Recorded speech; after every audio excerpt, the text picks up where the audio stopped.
Hello everybody, welcome to divinely guided 7777। कैसे हैं आप सब लोग? Here I come with the message of the day.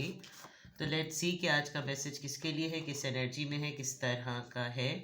ये एक शॉर्ट वीडियो होगी। अगर आपने मॉर्निंग में देखी आपके लिए गाइडेंस है, और अगर आपने एंड ऑफ द डे देखी तो ये आपके लिए डे रिफ्लेक्शन होगा।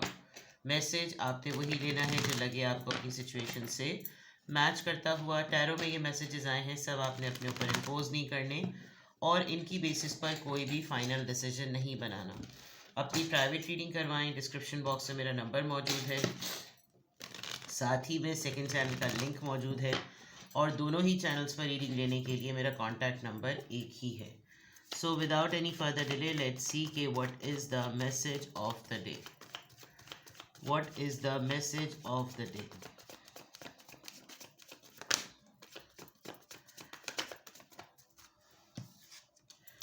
Ace of Swords, Libra, Gemini, Aquarius.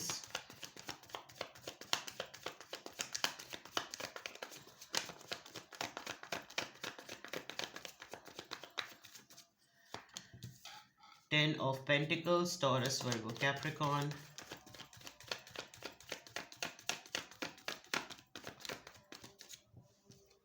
And Ten of Wands. 10-10 किसी के लिए बहुत important हो सकता है। Right. Bottom of the deck पे 4 ऑफ सोर्ड्स है जो कि रिवर्स में आया है। मैं रिवर्सल्स पढ़ती नहीं हूँ, लेकिन मैं फिर भी पढ़ देती हूँ आपके लिए, देख लेती हूँ कि क्या है। अगर आपने अपने आप को बहुत ज़्यादा कट ऑफ कर लिया था तो हो सकता है कल परसों में आप बहुत ज़्यादा सोशलाइज करें। आप डिसाइड कर लेंगे कि मैं अब रेस्ट या सॉलिट्यूड में नहीं रहूँ, मैं बाहर आऊँ। और होता है ना, इंसान बाज़ दफ़ा लोग उसको कहते हैं कि चलो उठो निकलो बाहर, वरना तुम्हारी तबीयत बेहतर होगी, बाहर आओ। बिला वजह में अपने आप को बंद किया हुआ है। इन तमाम चीज़ों से लग रहा है जैसे आप ना अपने आप को मेंटली गेन करने के लिए, एक स्ट्रेंथ को गेन करने के लिए आपकी ओवरऑल एनर्जी ऐसा लग रहा है कि जैसे अब आप बाहर आएंगे। आप बहुत दिनों से एक रूटीन में चल रहे हैं, तो आप उस रूटीन से हट के अब आप एक नॉर्मल उस पर आएंगे कि अब मैं भी अपने लिए कुछ करूं और मैं भी लोगों में मिलूं, मिंगल करूं, क्योंकि अब मुझे होश आ गया है। मतलब ऐसी वाली बात कि भाई ये तो पढ़े पढ़े तो मैंने पता नहीं, मुझे जंग लग रहा था। तो ऐसी कोई चीज़ लग रही है कि आप तन्हाई से, आप बेजारी से, आप अकेलेपन से शायद बाहर आने का प्लान करेंगे। ये तो एक चीज़ लग रही है। वरना अगर मैं इसको मतलब जैसे ये रिवर्स नहीं है और ये बिल्कुल राइट पोजीशन पर आया है, तो ओवरऑल एनर्जी में ऐसा है कि जैसे आप नहीं मिलना चाहते, आप किसी से, आप बीमार सा महसूस कर रहे हैं और आप अकेले रहना चाहते हैं। आपको हर चीज़ लग रहा है कि मेरे ऊपर बम की तरह गिर रही है। छोटी सी बात आपको बहुत बड़ा भाला लग रही है। ज़हनी तौर पर आप बहुत ज़्यादा ओवरलोड हुए हुए हैं और आपको इस वक्त तन्हाई चाहिए है। हालांकि रिवर्स में बिल्कुल ऑपोजिट आ रहा है कि आप तन्हाई में रहते रहते इतना बेजार हो गए कि आप बिल्कुल बाहर आना चाहे। हो सकता है ये वाइस वर्सा आज किसी की रीडिंग हो जो ओवरऑल मैंने इस तरह से पढ़ दी। और सुकून चाहिए आपको, आपको लग रहा है बस धाम शाम सब कुछ कम हो जाए और मैं जो ना वो अमन में आ जाऊँ। मुझे पुरसुकून जगह चाहिए जहाँ मैं हूँ, मेरी तन्हाई हो और मैं आराम से ना वहाँ पर इत्मीनान से ना सुकून से बैठूँ और मुझे सोचने का मौका मिले, मुझे अपनी चीज़ों का मौका मिले, मैं सोच सकूं कि मैंने क्या क्या गलतियां की हैं, क्यों की, कैसे हो गया ये सब कुछ, इस तरह की चीज़ें और मैं अब देखूं कि मैं किसके साथ ग्रुपिंग करूं, मैं किन लोगों के साथ बैठूं, किन लोगों के साथ ना बैठूं। कुछ इस तरह की चीज़ जो है ना वो लग रही है ओवरऑल एनर्जी में। और ये क्यों आई है? क्योंकि आपकी पार्टनरशिप ख़त्म हुई है किसी से। यस, आपकी पार्टनरशिप किसी से ख़त्म हुई है। कोई दोस्ती थी, किसी पर आप बहुत ज़्यादा रिलाय करते थे। कोई रिश्ता था। कल भी एक रिश्ता, कोई एक कांटेक्ट में भी यही आया था कि जैसे कुछ डेड एंड हो गया है, कोई चीज़ ख़त्म हो गई है। यहाँ फैमिली भी आ रही है। मुझे पता नहीं क्यों ऐसा लग रहा है कुछ लोगों ने घर छोड़ दिया है, कुछ लोगों ने घर शिफ्ट कर दिया है, कुछ लोगों ने रिश्ते ख़त्म कर दिए हैं, कोई घर में कोई मसला हुआ है, या फिर डेफिनेटली कोई एक ऐसा प्रपोज़ल जो अभी रिसेंटली आया ही था, आपने कंसिडर ही नहीं किया और वो बिल्कुल ख़त्म हो गया। और वो किसी भी नौइयत का हो सकता है, बिकॉज़ यहाँ पर व्हील ऑफ फॉर्च्यून है। तो कोई मटीरियलिस्टिक अपॉर्चुनिटी हो सकती है जो आपकी तरफ आई, लेकिन वो अभी स्टार्ट ही नहीं हुई थी कि वो बिल्कुल ख़त्म हो गई, एंडिंग पर आ गई वो अपने, और आपको समझ नहीं आया, काफ़ी आप इस पे अपसेट भी हुए कि ये ऐसा हुआ क्यों है।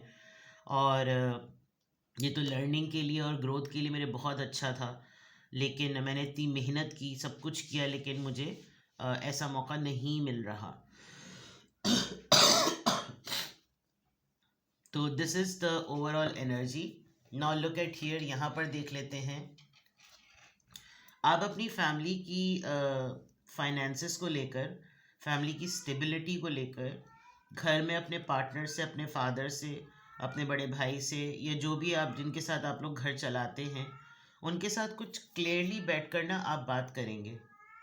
आप उनको बताएंगे कि देखो, घर को लेकर, स्पेशली घर के एक्सपेंसेस को लेकर, एक फाइनेंशियल मामलात को लेकर, जो लमसम हमारे मामलात हैं, इन तमाम चीज़ों को लेकर देखो, ये एक एक अब आइडिया है कि अब इस पर बात करनी चाहिए, इस पर काम करना चाहिए। हम लोग को क्लैरिटी होनी चाहिए कि हम घर के एक्सपेंसेस को, घर के हालात को, घर को कैसे चलाएं। ये क्लियरली जो है ना यहाँ पर नज़र आ रहा है। और आप कंसंट्रेशन पे बात करेंगे, आपके अंदर सलाहियत है कि आप कंसंट्रेट कर भी सकते हैं और करवा भी सकते हैं। और आप हकीकत पे बात करेंगे, आप किसी न किसी को रियलिटी चेक देंगे कि ज़रा तमीज़ से घर को देखो, ऐसा लग रहा है। आपसे हो सकता है आपके स्पाउस, आपके फादर, आपके बड़े भाई, या आप किसी से घर के एक्सपेंसेस की डिटेल्स पूछ सके, ज़रा बताओ तो ना खर्चा पानी होता कितना है। हम लोग आगे का फ्यूचर की सेविंग्स की बात कर रहे हैं, तो ज़रा बताओ तो सही ना, ये हिस्से बँटते हैं, ये तमाम चीज़ें होती हैं, ये हिस्सा आया, ये हिस्सा बँटा, तुम्हें इतना मिला, तुम्हें बस इतना मिला, ये मिला, वो मिला, ज़रा बताओ तो सही ना। यानी इस तरह की बातें, ये थोड़ी सी प्रेशराइज्ड हो सकती हैं। ऐसा हो सकता है क्योंकि आप ये करने के लिए इसलिए आमादा हो रहे हैं क्योंकि आप ये देख रहे हैं कि आपके ऊपर एक के बाद एक, एक के बाद एक लोड बढ़ता जा रहा है। और अब आपको एक एक प्रेसिडेंट सेट हो रहा है कि जो है, ये भी कर लो, तुम ये भी कर लो, अरे तुमसे तो ये भी हो जाएगा, अरे तुम तो ये भी कर लेना, अरे ये भी कर देना ना, अरे ये भी हो जाएगा। यानी ऐसी चीज़ें चल रही हैं। तो आपको लग रहा है कि भाई ज़रा रिस्ट्रिक्ट करना ज़रूरी है।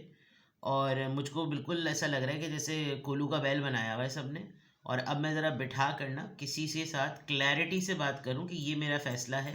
अब आइंदा घर के मामलात को लेकर, घर की सेविंग्स को लेकर, घर के एक्सपेंसेस को लेकर, घर के फ्यूचर से सेविंग्स को लेकर, उसकी सॉलिड फाउंडेशन के लिए, उसके प्रिविलेजेस के लिए, और उसकी तमाम जो लमसम डीड्स होती हैं, इन तमाम चीज़ों को लेकर आगे होगा क्या।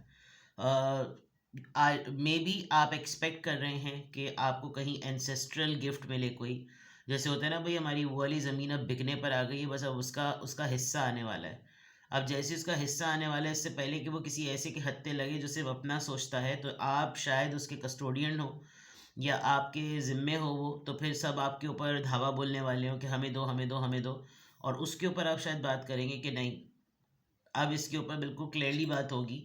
अब हम बिल्कुल आराम से, शायद इसीलिए वो रिवर्सल में आया था कि आप अपनी तन्हाई से निकलना चाह रहे हैं, क्योंकि बहुत सारे लोग ऐसे मामलात में जब लालच आ जाती है तो वो पागल डिक्लेयर कर देते हैं, कह देते हैं इनके तो नफसियाती हालात सही नहीं है, इनके तो जहनी हालात सही नहीं है, इनसे कोई काम नहीं होगा, लाए हमें दे दें। तो कुछ मुझे ऐसा मामला नज़र आ रहा है, because there is an old man. हो सकता है कि कुछ ऐसी चीज़ होने वाली हो। तो but you will be talking a lot about the responsibilities. आज आप घर के मामलात को लेकर, घर के कामों को लेकर, घर की बातों को लेकर, घर के एक्सपेंसेस को लेकर बहुत क्लैरिटी के साथ लोगों से, घर एटलीस्ट घर के एक या दो बंदों से तो आप ज़रूर ज़रूर ज़रूर बात करेंगे। ठीक है, चलिए देखते हैं कि किस एंजल नंबर से क्या अफर्मेशन आ रही है।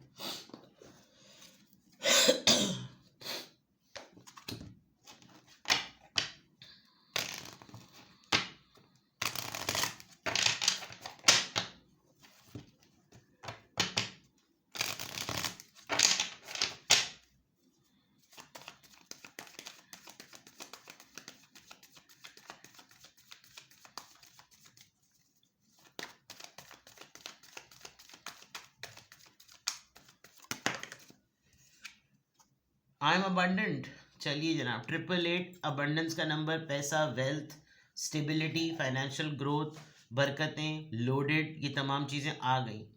As you focus on all the wonderful things that surround you, you're clearing the path for more positive energy to flow into all areas of your life and creating a place for abundance. So that means कि आप ने या तो वाकई sense कर लिया है कि घर की तरफ कोई चीज़ आने वाली है in form of bonus, in form of gratuity, in form of हिस्सा या एंसेस्ट्री इनहेरिटेड मामला कोई ऐसी चीज़, क्योंकि जैसे आप फोकस करेंगे उन तमाम बेहतरीन चीज़ों पे जो आपके इर्द गिर्द सराउंड करती हैं, आप ना ऑटोमेटिकली क्लियर करेंगे कि देखो अब ये तो सब कुछ चल ही रहा था, अब ये जो चीज़ आने वाली है ना इसके लिए रास्ता बनाओ ताकि हम बेहतर से बेहतरीन हो सकें। शायद ये आप लोगों को समझाने वाले हैं, अपने घर वालों को, खुद अपने लिए, खुद अपनी फ्यूचर के लिए, अपनी फ्यूचर स्टेबिलिटी, फैमिली स्टेबिलिटी के लिए, कि अगर हम लोगों ने इस ट्रैक पर नहीं सोचा तो किसी के हिस्से में भी कुछ नहीं आएगा, किसी के पास भी कोई बरकत नहीं रहेगी। क्योंकि अगर हम कलेक्टिवली किसी 4 5 to 10 ईयर्स के प्लान पर जाएं और हम पुरानी चीज़ों को ज़रा सराउंडेड जो हैं हमारे, हम उन नेमतों को देखें कि भाई हम अभी भी इन रिसोर्सेज में रह सकते हैं, हम आज भी, जब तक हमें ये चीज़ नहीं मिली थी तब भी हम सरवाइव कर रहे थे, तो हम इस चीज़ को आगे के लिए क्यों ना फिक्स करें, आगे के लिए क्यों ना सेट करें। तो उस पॉइंट ऑफ व्यू से आपका आपका जहन जो है ना वो अलाइन होगा और आप जो हैं वो बेटर लाइफस्टाइल के लिए अगले को कन्विंस करेंगे और आप खुद भी इस तरह का सोच रहे हैं। तो पॉजिटिव रहेंगे तो पॉजिटिविटी आएगी, नेगेटिव सोचेंगे तो नेगेटिविटी आएगी। It's all about the matter of manifestation. तो आज की अफर्मेशन में अल्हम्दुलिल्लाह I am happy, I am confident, I am strong and I am abundant. अपना बेहद ख्याल रखिए। 2026 का पहला जुम्मा आपको बेहद मुबारक हो। वैसे भी आज की शब बेहतरीन बेहतरीन बेहतरीन शबों में से है। मैं तो बहुत ही एक्साइटेड और बहुत ही जोशीली हो जाती हूँ। तो जनाब मिलते हैं ब्रेक के बाद। अपना बेहद ख्याल रखिएगा। Bye bye.